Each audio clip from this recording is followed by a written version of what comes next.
నమస్తే, నా పేరు Shivaji. Welcome to our channel. ఈ రౌడీ షీటర్ గాదె సాయి కృష్ణ కేసుకు సంబంధించి అతడు అదృశ్యమయ్యాడని చెప్పి పోలీసులు అంటూ ఉన్నారు. అదేవిధంగా లాకప్ డెత్ చేశారని చెప్పి వాళ్ళ తల్లి అంటున్నారు. అదేవిధంగా వైఎస్ఆర్సీపీ వాళ్ళు దీనికి కులం రంగు పులిమి అతను ఒక కాపు కుర్రాడిని లాకప్ డెత్ చేశారని, సో అతన్ని నిజంగా బతికుంటే అతన్ని కోర్టు ముందుకు సబ్మిట్ చేయాలని వీళ్ళు కోర్టులో పిటిషన్ కూడా వేయడం జరిగింది. సో ఆ కుటుంబానికి సంబంధించి రాజకీయంగా వాడుకోవడం కోసం వైఎస్ఆర్సీపీ శతవిధాలా ప్రయత్నిస్తూ కాపు సామాజిక వర్గానికి చెందినటువంటి నాయకుల దగ్గర అంతా ప్రెస్ మీట్లు పెట్టిస్తూ అంబటి రాంబాబు అయితే నిన్న ఈయనేదో పెద్ద సుప్రీంకోర్టు జడ్జి అయినట్లు ఏదో ఫోటోలు కూడా రిలీజ్ చేయడం జరిగింది. ఆ ఫోటోలకు సంబంధించి ఆ ఫోటో సాయి కృష్ణది కాదు, సాయి కృష్ణ చంపేసినటువంటి వేరే కుర్రాడు, ఒక రెడ్డి సామాజిక వర్గానికి సంబంధించినటువంటి కుర్రాడిది. ఆ కుర్రాడిని చంపేసి వీళ్ళు స్నేహితులు ఏదో మందు పార్టీ చేసుకుంటా ఉండి గొడవ వచ్చి బీరు బాటిల్ పగలగొట్టి అతని స్నేహితుడిని చంపేసి ఆ స్నేహితుడిని తీసుకెళ్లి హాస్పిటల్ ఆవరణంలో పడేసి పారిపోయినటువంటి ఆ కేసుకు సంబంధించినటువంటి ఫోటోలను అదే సాయి కృష్ణ ఫోటోలు అని చెప్పి అంబటి రాంబాబు రిలీజ్ చేయడము, అదేవిధంగా కాపు సామాజిక వర్గానికి సంబంధించినటువంటి నాయకులు అందరూ వైఎస్ఆర్సీపీలో ఎవరెవరైతే ఉన్నారో వాళ్ళందరూ సాయి కృష్ణ, రౌడీ షీటర్ సాయి కృష్ణ ఎవరైతే ఉన్నారో అతనికి సపోర్టుగా, అతని ఫ్యామిలీకి సపోర్టుగా నిన్న పెద్ద హడావిడైతే చేశారు. సో మొత్తానికి చంద్రబాబు నాయుడు గారు సింగపూర్ పర్యటన ముగించుకొని రావడంతో హుటాహుటిన ఒక హై లెవెల్ మీటింగ్ అయితే నిర్వహించారు. అందులో పవన్ కళ్యాణ్ గారు, అదేవిధంగా పోలీసు శాఖ ఉన్నతాధికారులు కూడా పాల్గొనడం జరిగింది. సో ఆ సిఐ ఎవరైతే ఉన్నారో ఇక్కడ ట్విస్ట్ ఏంటంటే వీళ్ళు చెబుతా ఉన్నటువంటి లాకప్ డెత్ చేసేశారు. ఆ సిఐ ఎవరైతే ఉన్నారో అతను కూడా కాపు సామాజిక వర్గానికి సంబంధించిన అతనే. సో సిఐ కాపు సామాజిక వర్గానికి చెందినవాడే, ఈ సాయి కృష్ణ కాపు సామాజిక వర్గానికి చెందినటువంటి వ్యక్తి అయినప్పటికీ దీనికి కులాల రంగు పులిమి దాన్ని మొత్తాన్ని కూటమి ప్రభుత్వం మీదకి తోసేయాలని చెప్పి ఆ కూటమి ప్రభుత్వంలో పవన్ కళ్యాణ్ గారు భాగస్వామిగా ఉన్నారు కాబట్టి పవన్ కళ్యాణ్ గారిని కాపుల ముందు దోషిగా నిలబెట్టాలని చెప్పి విశ్వ ప్రయత్నాలు చేస్తున్నారు.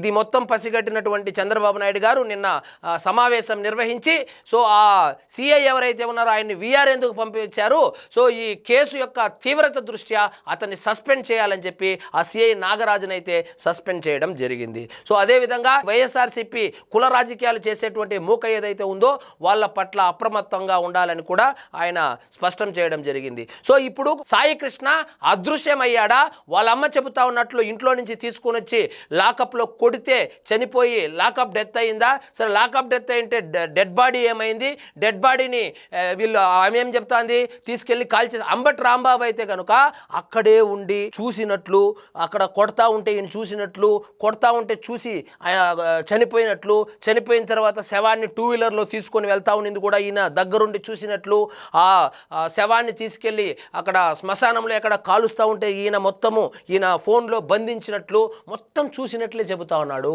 సో రెండు కులాల మధ్య గొడవలు పెట్టడానికి, ముఖ్యంగా కాపు సామాజిక వర్గాన్ని కూటమి ప్రభుత్వానికి దూరం చేయడానికి ఒక పెద్ద స్కెచ్చే వేస్తున్నారు. సో ఈ మొత్తం వ్యవహారానికి కన్నబాబు, మాజీ మంత్రి కన్నబాబుకి బాధ్యతలు అప్పగించాడంటే జగన్మోహన్ రెడ్డి గారు. ఏంటంటే ఇప్పుడు అర్జెంటుగా పవన్ కళ్యాణ్ గారిని ఆయన నమ్మి కాపులు కూటమికి ఓటేస్తే కాపులకు ఈయనేమి చేయడం లేదు, కాపుల దృష్టిలో ఇతను ఒక దోషి అన్నట్లు చూపించాలనేటువంటి ప్రయత్నాలు ముమ్మరం చేశారు.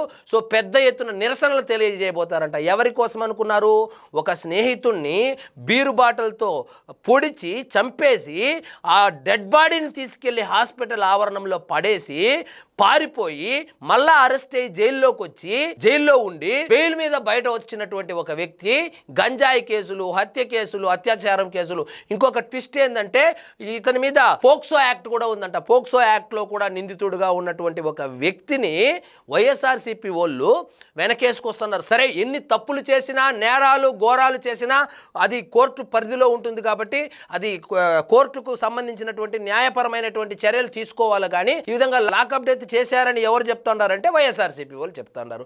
ఎవరు ఆమె దగ్గర చెప్పిస్తా ఉన్నారంటే వైఎస్ఆర్సీపీ వాళ్ళు చెప్తా ఉన్నారు. సో నిన్న వాళ్ళ కుటుంబాన్ని పరామర్శించినటువంటి వాళ్ళని గమనించిన, అదేవిధంగా ప్రెస్ మీట్లు పెడతా ఉన్నటువంటి వాళ్ళని చూసినా మొత్తం కాపు సామాజిక వర్గానికి చెందినటువంటి వాళ్ళు మాత్రమే ప్రెస్ మీట్లు పెడతా ఉన్నారు. కాపులకేదో అన్యాయం జరిగిపోతా ఉన్నట్లు, కాపులను మొత్తాన్ని ఇక్కడ ఆంధ్రప్రదేశ్ నుంచి బయట రాష్ట్రానికి తరిమేస్తా ఉన్నట్లు, పవన్ కళ్యాణ్ని నమ్మితే ఆయన సరిగా పట్టించుకోనట్లు, నిన్న పేరుని నాని ప్రెస్ మీట్ పెట్టి మాట్లాడతాడు. నిజంగా ఆయనకు కూడా ఒక కొడుకున్నాడు అనుకుంటా. పవన్ కళ్యాణ్ గారు నిన్న తెలంగాణలో ఎవరో అభిమానిని పరామర్శించడానికి వెళ్తే దాన్ని ఎంత వెటకారంగా మాట్లాడతాడంటే, సో పేర్ని నాని గారు ఒకటి గుర్తుపెట్టుకోండి, రాజకీయాలు శాశ్వతం కాదు. మీరు ఏదో అధికారంలోకి రావాలనో లేకపోతే మీరు ఎలాగో రాజకీయ సన్యాసం తీసుకున్నట్లున్న మీ కొడుకు ఎమ్మెల్యే కావాలని, మీరు జగన్మోహన్ రెడ్డి గారి కంట్లో పడాలని, ఇంకా మీకు కాకపోతే బందర్లో ఎవరికి టికెట్ ఇస్తారు? టికెట్ కన్ఫర్మే కదా, మళ్ళీ ఎందుకు ఈ స్టంట్లు ఎందుకు? నిన్న ప్రెస్ మీట్లో మీరు మాట్లాడినటువంటి మాటలను, ముఖ్యంగా తెలంగాణకు సంబంధించినటువంటి ఆ కుర్రాడు గురించి మాట్లాడినటువంటి మాటలను ఒకసారి మీ టీవీలో వేసుకొని చూడండి. సో అదే పరిస్థితి మీ వాళ్ళకి ఎవరికైనా వస్తే ఎలా ఉంటుందో ఒకసారి ఆలోచించండి పేర్ని నాని గారు. సో ఏదో జగన్మోహన్ రెడ్డి దగ్గర మార్కులు కొట్టేయాలనేటువంటి ఉద్దేశంతో ఇట్లాంటి లేఖి కామెంట్లు చేస్తేనే కదా బందర్లో నీ కొడుకు వచ్చినటువంటి ఓట్లన్నీ, కొల్లు రవీంద్రకు వచ్చినటువంటి మెజారిటీ అన్ని ఓట్లు కూడా నీ కుమారుడికి ఎందుకు రాలేదో ఒకసారి ఆత్మ పరిశీలన చేసుకో. ఎందుకు రాలేదంటే ఇట్లాంటి వెటకారపు మాటలు మాట్లాడడం వల్లనే జనాలు మిమ్మల్ని చీకొడుతా ఉన్నారు. సో మొత్తానికి ఈ కృష్ణలంక కేసుకు సంబంధించి రౌడీ షీటర్ సాయి కృష్ణ ఎవరైతే ఉన్నారో ఆ కేసుకు సంబంధించి అతను అదృశ్యమైనట్లు అతన్ని పట్టుకోవడం కోసం 10 బృందాలైతే గాలింపు చర్యలు మొదలుపెట్టాయి. అదేవిధంగా ఈ కేసులో తీవ్ర ఆరోపణలు ఎదుర్కొంటున్నటువంటి సిఐ నాగరాజు ఎవరైతే ఉన్నారో అతన్ని ఇంతకు ముందు విఆర్కు పంపించినారు. సో ముఖ్యమంత్రి చంద్రబాబు నాయుడు గారు జోక్యం చేసుకుని కేసు తీవ్రత దృష్ట్యా అతన్ని సస్పెండ్ చేయడం జరిగింది. సో ఇప్పుడు వైఎస్ఆర్సీపీ వాళ్ళు చేయమంటూ ఉన్నారు, సో ఏ తప్పు జరగకపోయి ఉంటే ఎందుకు సిఐని సస్పెండ్ చేస్తారని. సస్పెండ్ చేయమని వీళ్ళే చెప్తారు, సస్పెండ్ చేసిన తర్వాత ఎందుకు సస్పెండ్ చేసినారు అంటారు. అసలు సాయి కృష్ణకు ఏమైంది? అసలు సాయి కృష్ణ ఉన్నాడా? నిజంగా లాకప్ డెత్ జరిగిందా? అతని మృతదేహాన్ని కూడా మాయం చేసేసారా? లేకపోతే సాయి కృష్ణ మామూలుగానే అతను ఎప్పుడు పారిపోతూ ఉంటాడంట, సో ఇప్పుడు కూడా అదృశ్యమైపోయాడా, పారిపోయాడా అని తెలియాలంటే ఒక కమిషన్ వేశారు, గాలింపు చర్యలు మొదలు పెట్టారు. రాజమండ్రి ఎస్పీ ఎవరైతే ఉన్నారో ఆయన నేతృత్వంలో ఖచ్చితంగా రిపోర్టు కూడా రాబోతుంది. కోర్టు 29వ తారీఖు లోపు కోర్టు ముందు ప్రవేశపెట్టమన్నారు. సో అంతవరకు కొంచెం ఓపిక పట్టండి. సో అంతేగాని ఇప్పుడు ఇదేం సినిమా కాదు, అక్కడ కేసు పెట్టంగానే గబగబా తుపాకీలు ఎత్తుకొని పోయి కాల్చేకి ఇదేమి సినిమా కాదు కదా.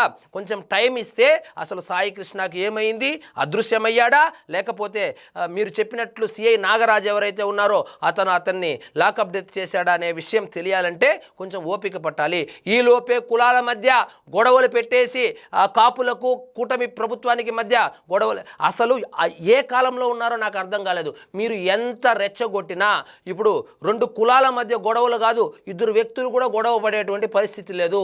ఇప్పుడు కాలం మారింది, ఆ కాలం కాదు. మీరు పిలుపునివ్వంగానే వెళ్ళి బస్సులు గాల్చేసి లారీలు గాల్చేసి ఏ విధంగా చేశారో చూసాం విజయవాడలో. సో ఆ విధంగా ట్రైన్లు తగలబెట్టేసి ఇలా చేయడానికి ఇప్పుడు ఆ కాలం కాదు.